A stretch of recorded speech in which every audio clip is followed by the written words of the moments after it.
Vamos a hablar de la relocalización de las familias que están allí en el sector del Corsódromo, porque comenzó el operativo la semana pasada, en la que ya comenzaron a ser relocalizadas algunas familias. El procedimiento continúa, un lugar que se fue consolidando durante muchos años y luego se puso como un límite, y ahora se busca que las familias que ya tienen construidas sus viviendas tengan ese nuevo espacio y eso se recupere para las actividades recreativas de quienes disfrutan de la zona del río. Pero vamos a sumar a Pablo Bertea, el subsecretario de Hábitat. Pablo, ¿cómo estás? Muy buenos días. Hola, buenos días a los dos. ¿Cómo les va? Muy bien, un placer. Pablo, contanos en qué estado está este proceso de relocalización y qué magnitud, qué dimensión tiene lo que está ocurriendo allí en el Corsódromo. Sin duda que para el gobierno de Río Cuarto es de una dimensión importante. Es un esfuerzo ya de casi 3 años en el que comenzamos este proyecto con los vecinos, siempre con los vecinos como una de las partes intervinientes en esto, con el gobierno de la ciudad de Río Cuarto llevando adelante el proceso, pero tratando de hacerlo en un esquema de orden y de paz que es necesario, a los efectos sobre todo de las relocalizaciones, que son políticas necesarias, pero que sin lugar a dudas, si no son bien realizadas, pueden ser traumáticas. Y tanto Guillermo, que está convencido de que la recuperación de los espacios públicos y el orden, del cual también podemos hablar respecto de los espacios públicos, es importantísimo para el desarrollo de la ciudad y para la seguridad de sus vecinos. También con Juan Manuel en aquel momento se tomó la decisión de llevar adelante la relocalización, que tiene como objetivo principal la recuperación de un espacio público que para el gobierno de la ciudad de Río Cuarto es importantísimo.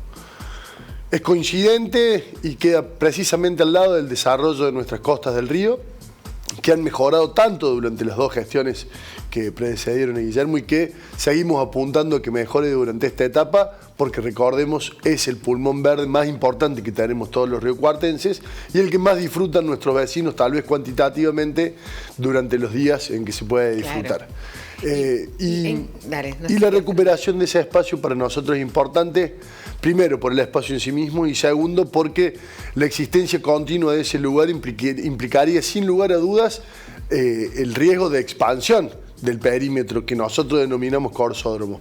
Entonces ya hace un tiempo se firmó con los vecinos, la demora tiene que ver con el inicio de las obras, con los detalles de los convenios, con los detalles de los contratos y definitivamente empezamos el viernes pasado a relocalizarlos, primero en el espacio contiguo al perímetro de Castelli 2, 8 familias, hoy se suman 2 familias más a ese perímetro y durante la siguiente semana y media, 2 semanas, estaremos avanzando con el resto de los vecinos que se trasladan a una zona de albergue. A otra zona. ¿Cuántas familias son?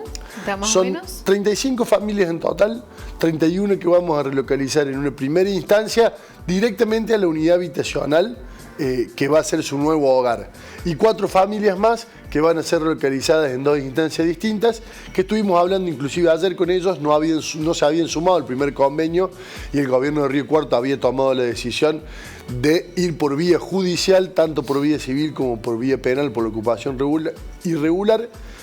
Ayer los vecinos se acercaron, hemos llegado a un convenio donde ellos van a despejar el lugar mediante un alquiler y van a esperar que nosotros terminemos con garantizando su hábitat. Eso es importante, a ver, para explicarlo, Pablo. Sí. ¿Cómo se dio la construcción de esas nuevas viviendas? ¿Las construyeron los vecinos, el municipio? ¿Fue un trabajo en conjunto? ¿Cómo se dio esa participación? Nosotros aprendimos de distintas relocalizaciones que, si bien los proyectos de autoconstrucción pueden ser viables en un montón de lugares y requieren de un esfuerzo y con ese esfuerzo se llegan a buen puerto, a los efectos de relocalizar grandes cantidades de familias o de núcleos familiares donde todos tienen distintas características, donde todos tienen distintas contracciones al trabajo, los procesos de autoconstrucción suelen ser disímiles en los resultados y por lo tanto terminan frustrando el final de la relocalización por no contar el Estado con las cantidades de unidades habitacionales.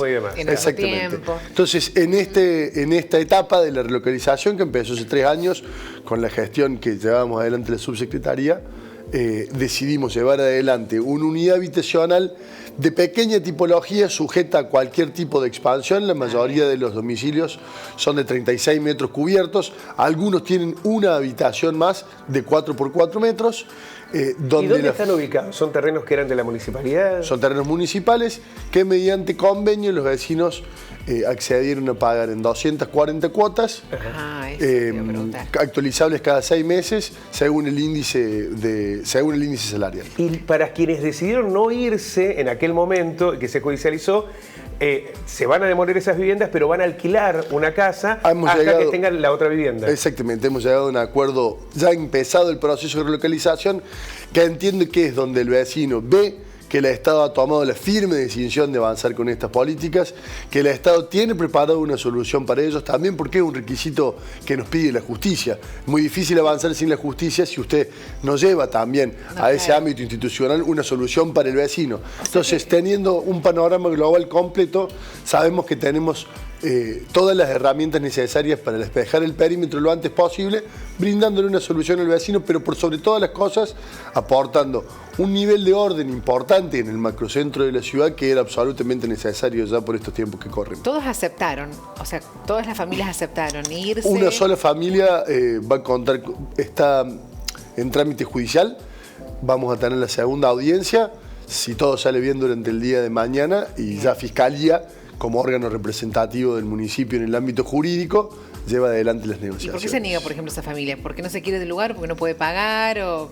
Mire, no me gustaría poner mis palabras, sus palabras en mi boca. Entiendo que hay un sentido de pertenencia. Bueno, también entendemos que hay... ¿Qué va a pasar con esa familia si deciden no irse? Hay que esperar el fallo judicial, digamos. Sí, sobre todo que se caiga la medida cautelar, que hoy es el reparo que le contempla, porque la posesión, sin lugar a dudas, es del municipio y el municipio está reivindicando esa posesión. ¿Están teniendo mucha demanda por la situación habitacional? Pablo, ayer hablábamos con Gregorio Oberti y nos decía que en el tema social ha crecido mucho, ¿no? el requerimiento por parte de los vecinos, una crisis muy compleja, pero también recibimos muchos llamados, ya no de sectores vulnerables únicamente, clase media que no puede pagar un alquiler, que tienen miedo de ser desalojados. ¿Cuál es el rol que puede tener el municipio en este contexto? Es una situación compleja. Yo no me gusta comentar simplemente acerca de la realidad, pero no podemos escaparle la verdad de que el municipio es la solución para un montón de problemas del ciudadano y para otro montón de defectos de índole, sobre todo económica. Es una barrera de contención, pero no viene a solucionar acabadamente cualquier circunstancia que se pueda dar. Nosotros en el municipio de Río Cuarto tenemos un programa de acompañamiento que requiere de la voluntad del vecino de tener un contrato firmado, de tener ese contrato certificado en sus firmas mediante un escribano público, y nosotros acompañamos en todo o en parte durante un periodo limitado de tiempo hasta que el vecino pueda acomodar sus cuentas y eventualmente volver a asumir los costos del alquiler. Pero la realidad, volviendo a tu pregunta, es que la situación económica de la Argentina en general, sobre todo para las clases trabajadoras y las clases más populares o vulnerables, es realmente muy delicada. Es muy difícil. ¿Acá en la zona del Corsódromo ya empezaron a demolerse? O sea, la gente que ya se fue, ya se demolió en sus lugares. En la metodología que hemos propuesto con los vecinos es que en el mismo día del traslado, o sea, cuando nosotros tenemos la unidad habitacional finalizada, procedemos al traslado y el derrumbe en simultáneo. Si no queda el cargo del gobierno municipal la custodia tanto de una casa finalizada como la custodia del perímetro ocupado irregularmente por parte de los vecinos. Bien, Pablo, quiero consultarte también porque nos preguntaban al respecto sobre las propuestas de avanzar en planes de loteos para la clase media. ¿Cómo se va avanzando en este sentido? ¿Cuáles son, a ver, para los muchos que tienen expectativas, yo quiero por lo menos tener mi terreno, mi tierra, mi lote para poder empezar a edificar algo? ¿Cuáles son los plazos o la previsión que tiene el municipio en ese sentido? Hablamos de la clase media, clase trabajadora, que eran los proyectos que se habían anunciado durante la campaña. Durante la campaña. Bueno, el intendente de Rivas tiene la firme decisión de avanzar con esto durante la primera etapa de su gestión. Sin lugar a dudas que el marco presupuestario puede llegar a letargar un poquito en los tiempos, las incorporaciones de suelo al municipio. Porque son tierras que hay que comprar, las tiene que comprar el municipio. Si nosotros ya estamos en tratativas, tanto mi persona como el secretario Martín Cantoro, con algunos propietarios de algunas extensiones de tierra en la ciudad de Río Cuarto que nosotros creemos que son convenientes tanto por su ubicación como para la planificación urbana como para el precio. Recordemos que después el municipio soporta alguna parte de ese precio, sobre todo en términos financieros, a la hora de facilitar a los vecinos que no pueden o que no tienen una propiedad o que no tienen un lote al día de hoy, que son los requisitos que siempre pedimos como esenciales.